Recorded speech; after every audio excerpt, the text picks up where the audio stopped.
Hi friends, welcome to అభినవ cooking channel. ఈరోజు మనం రాగులతో ఉప్మా, కొబ్బరి చట్నీ ఏ విధంగా ప్రిపేర్ చేసుకోవాలో చూద్దాం. ఈ కాంబినేషన్ చాలా బాగుంటుంది. ఈ రాగి ఉప్మాను మనం బ్రేక్ఫాస్ట్లో తినడానికి ఎంతో ఈజీగా ప్రిపేర్ చేసుకోవచ్చు. ఏ వయసు వారికైనా ఈ రాగి ఉప్మా చాలా బలాన్నిస్తుంది. ఈ రాగి ఉప్మాను నేను చెప్పిన టిప్స్ ఫాలో అవుతూ కొబ్బరి చట్నీ కాంబినేషన్తో ఇలా చేశారంటే టేస్ట్ అనేది అద్భుతంగా ఉంటుంది. ఈ రెసిపీ మొత్తం స్కిప్ చేయకుండా చూడండి, అప్పుడే మీకు ఉప్మా అనేది పర్ఫెక్ట్గా వస్తుంది. ముందుగా మనం కొబ్బరి చట్నీ ప్రిపేర్ చేసుకుందాం. ఇలా 1 కప్పు వరకు తీసుకున్న కొబ్బరి ముక్కలు, అందులో ఒక 3 వెల్లుల్లి రెబ్బలు, 3 పచ్చిమిర్చి ఇలా కట్ చేసుకొని వేసుకోవాలి. కొంచెం ఉప్పు, కొంచెం కొత్తిమీర, అలాగే ఒక రెమ్మ కరివేపాకు, ఇందులోనే వేయించిన పుట్నాల పప్పు, ఇందులో ఒక చిన్న అల్లం ముక్క వేసుకొని గ్రైండ్ చేసుకుందాం. ఇక్కడ చూపించిన విధంగా గ్రైండ్ చేసుకుంటే సరిపోతుంది. ఇప్పుడు ఈ చట్నీకి మనం పోపు వేసుకుందాం. ముందుగా ప్యాన్ పెట్టుకొని 2 స్పూన్ల వరకు ఆయిల్, కొద్దిగా జీలకర్ర, కొద్దిగా మినపగుళ్ళు, కొద్దిగా శనగపప్పులు, అలాగే కొద్దిగా ఆవాలు వేసి ఇలా చిటపటలాడిన తర్వాత ఇందులోనే కరివేపాకు కూడా వేసి ఇలా 1 నిమిషం పాటు వేయించుకోవాలి. ఈ ప్రాసెస్ మొత్తం మనం సిమ్లో పెట్టుకొని మాత్రమే చేసుకోవాలి, ఎందుకంటే పోపు అనేది తొందరగా మాడిపోతుంది. ఈ విధంగా కొద్దిగా కలర్ చేంజ్ అయిన తర్వాత మనం గ్రైండ్ చేసుకున్న కొబ్బరి చట్నీ కూడా వేసి ఒకసారి కలుపుకోవాలి. ఈ విధంగా వేసిన దానిని ఒక హాఫ్ మినిట్ పాటు కలుపుకుందాం. ఆ తర్వాత ఇందులోనే హాఫ్ కప్పు వరకు నీళ్ళను యాడ్ చేసుకొని కొంచెం చట్నీ పలుచగా ఉండేటట్లు చూసుకోవాలి. మరొక హాఫ్ మినిట్ పాటు ఈ చట్నీ కలుపుకొని ఇలా బబుల్స్ ఫామ్ అయ్యేటప్పుడు ఆఫ్ చేసుకుంటే మనకు కొబ్బరి చట్నీ రెడీ అవుతుంది. ఇప్పుడు రాగి ఉప్మాకు కావాల్సిన ఇంగ్రీడియంట్స్ చూద్దాం.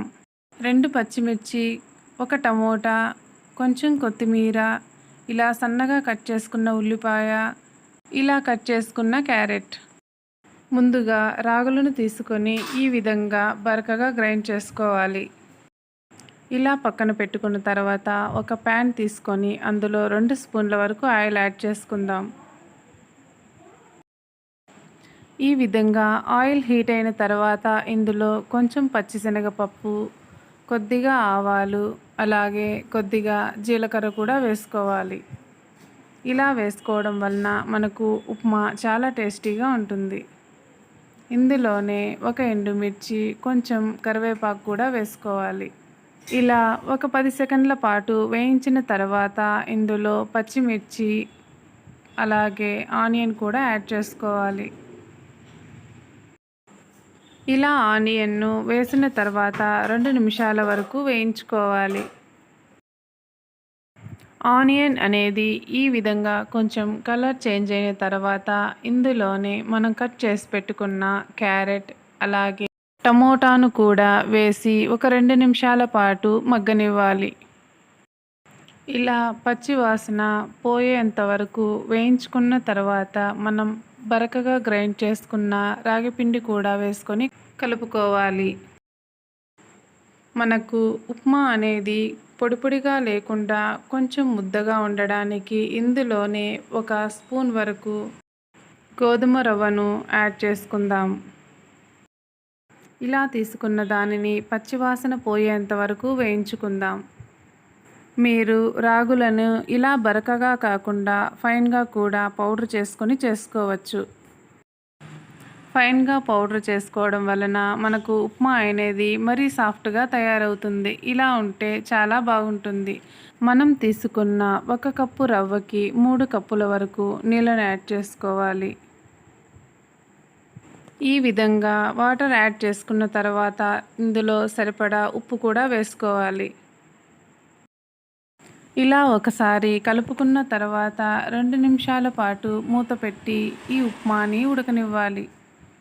ఈ ఉప్మాకు ఉపయోగించే రాగులలో ఫైబర్ కంటెంట్ కానీ, కాల్షియం కానీ చాలా ఎక్కువగా ఉంటుంది. ఎముకలు బలహీనంగా ఉన్నా, అలాగే కాల్షియం తక్కువ ఉన్నా ఇలా వారానికి 2 సార్లు చేసుకొని తినడం వలన చాలా హెల్తీగా ఉంటారు. ఇక్కడ మనం చూసినట్లయితే ఉప్మా కొంచెం దగ్గర పడింది. ఈ విధంగా ఉన్నప్పుడు కొంచెం కొత్తిమీర వేసుకొని మరొక్కసారి కలుపుకోవాలి. ఇలా కాసేపు మగ్గిన తర్వాత ఈ కన్సిస్టెన్సీలో మనం వేయించిన జీడిపప్పు కూడా వేసుకుంటే టేస్ట్ చాలా బాగుంటుంది. చూసారుగా, మనకు రాగి ఉప్మా అనేది రెడీ అయింది. మన పెద్దవారికి ఇలా మిల్లెట్స్ తినడం వల్లనే ఎముకలు దృఢంగా ఉండేవి.